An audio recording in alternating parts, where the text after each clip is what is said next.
di Januari 2024 kan tadi serangkaian semua udah. Ternyata di tanggal 14 Januari itu hasil MRI-nya keluar. Ternyata hasilnya masih ada 1,9 cm dari 7 cm ya teman-teman. Terakhir itu aku dari 5,4 naik ke 7 cm dan terakhir masih ada 1,9 cm. Aku sampai bingung, ya Allah apalagi ya ini gitu, karena kan udah hampir mau 1 tahun lebih aku ngelakuin ini. Lumayan capek karena udah sempat nyerah juga kan, ya udahlah pasrah, kalau misalnya memang harus udah waktunya meninggal aku meninggal aja karena saking udah nggak kuatnya kan waktu itu. Nah cuman aku nggak lakuin untuk angkat rahim karena posisinya baru 1 bulan aku operasi, jadi kan masih sakit ya, harus operasi lagi buat angkat rahim. Dan aku dengar cerita angkat rahim itu berbagai macam ceritanya, jadi aku waktu itu mutusin buat nggak angkat rahim.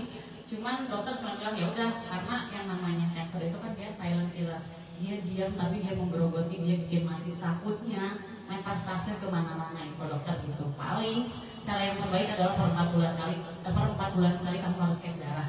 Nah aku cek darah itu bulan Juni, September itu hasilnya masih ada.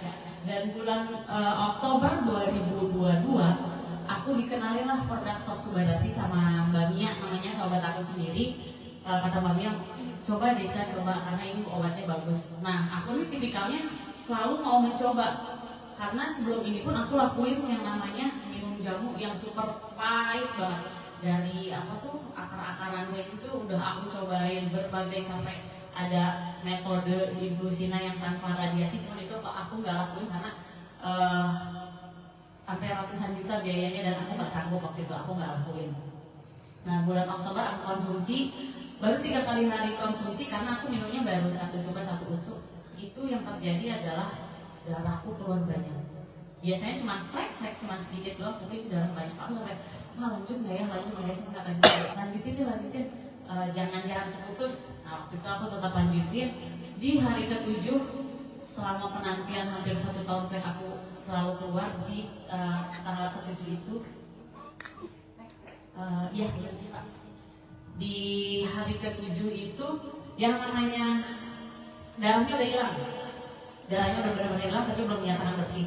Dan bulan kedua aku masih konsumsinya masih sama ya, 1 suba 1 usuk. Nah di bulan ketiga aku naikin menjadi 3 kali sehari, jadi 6 saset, pagi suba usuk, siang suba usuk, malam suba usuk. Jadi memang benar-benar waktu itu aku sampai mak udah deh mau upgrade ke Diamond aja, karena aku awal mula karena memang untuk konsumsi pribadi ya, bukan untuk jalanin ini itu, tapi pengen sehat dulu gitu kan. Nah alhamdulillahnya Februari 2023 ini udah hampir masuk 1 tahun, karena sampai sama di bulan Februari aku sudah dinyatakan bersih dari cancer dan sudah negatif dari cancer. Dan sekarang berat badanku udah 67. Udah kembali lagi, udah standar sampai kayaknya digemukan ya. Ini tuh foto shoot tahun bulan apa ya, Mbak? Ini 2022 ya, yang di Jakarta ini masih agak seksi lah. Kalau sekarang udah benar-benar blok gitu kan, udah benar-benar gemoy dari yang tadinya 42 sekarang udah 67. Karena apa yang bikin aku naik, Mbak Nisa bisa cerita, karena kan Subadasi itu meregenerasi sel ya, membenahi sel-sel kita yang rusak. Nah dari situ nafsu makan tuh meningkat.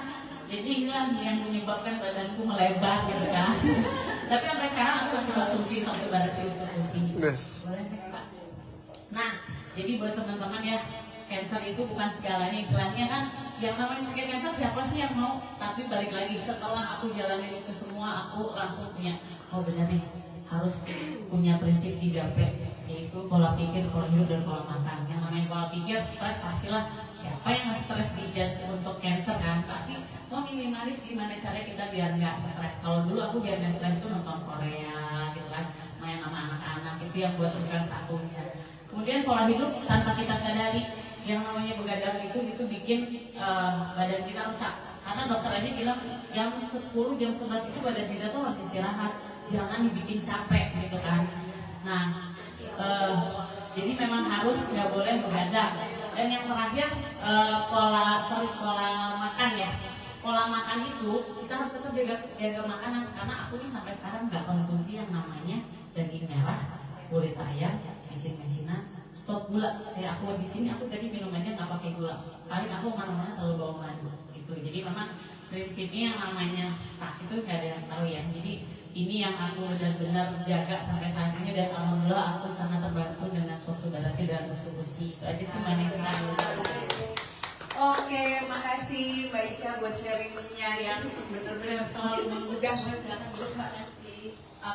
Oke, teman-teman, mungkin boleh kita masuk ke materi Pak Asep. Oke.